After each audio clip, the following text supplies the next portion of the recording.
என் வகையிலையும் சரி, மருமக வகையிலையும் சரி, மற்ற எங்க சொந்தக்கார வகையிலும் சரி, வெங்கடாச்சலம் ஏகப்பட்ட காசு ஆட்டையை போட்டாரு.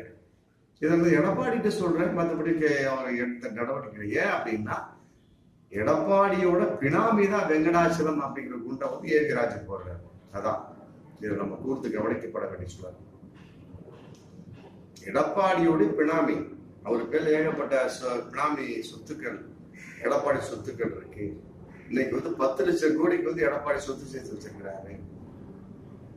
அதுல வந்து ஏகப்பட்ட விஷயங்கள் வந்து வெங்கடாச்சலத்தின் ஒரே ஒரு காரங்க இல்லையா, சேலம் மேற்கு மாவட்ட செயலாளர் அவர் போட்டு வச்சிருக்கிறாரு. மற்றபடி வந்து ஏகப்பட்ட பினாமி சொத்துக்கள் வந்து அவருக்கு எடப்பாடி சொத்துக்களை வந்து வெங்கடாச்சலம் காவல் காத்து கொண்டிருக்கிறார். 1000 கோடி சொத்து எப்படி வந்தது வெங்கடாச்சலத்துக்கு, அதுல லிஸ்ட் இருக்கு. அப்படிங்கிறப்ப அதுல எத்தனை கோடி சொத்து எடப்பாடிக்கு சம்பந்தப்பட்டது அப்படிங்கிற கேள்வி இதுல வருது. அப்ப நான் வந்து சென்னை ஹைகோர்ட்ல நான்